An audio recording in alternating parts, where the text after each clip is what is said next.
I'm Omar. I am a consultant engineer in the National Centre of Tribology, where we predominantly work on industrial problems related to friction, wear and reliability. I've worked as a scientific or engineering consultant for a few different companies with a stint in medical devices, and also spent some time working in the energy sector. So my partner started a PhD at the University of Liverpool. I was looking for jobs in the area. A recruiter got in touch with me and the job spec looked ideal, looked like exactly what I wanted to do. And having spent quite a few years assembling tiny devices down a microscope, I was keen to move to something a little bit at the other end of the size spectrum.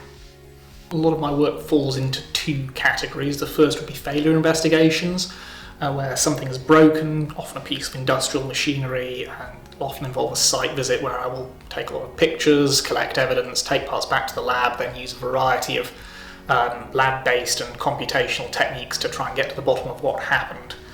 The other category is testing work, so that could involve something as simple as just sticking a bit of metal in a bucket of salty water and seeing what happens, right the way up to designing a bespoke test rig for a specific problem that a client has. So the most interesting project was actually one of the first projects I led at ESR, which was an investigation into a series of engine failures.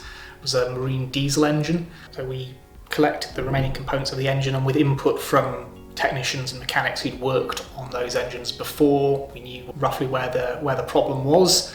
And with some very careful measurement in the lab and some calculations, finite element simulations, I was able to get to the bottom of what had gone wrong and caused this series of engine failures.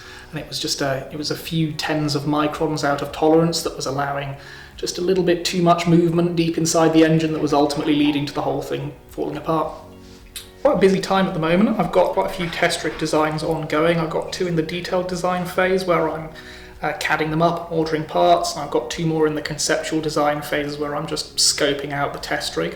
I've also got some testing projects ongoing. I'm doing one where I'm testing the effect of a stiletto heel on flooring on the underground trains. Got another one testing the strength of some riveted and glued joints. Well, technical consultancy can be a very rewarding career. Compared to any other technical job that you can have, you will get to work on a variety of different things, so it's great if you haven't quite decided what technical niche you want to settle into yet, or if, like me, you've decided that you don't want to settle into a niche.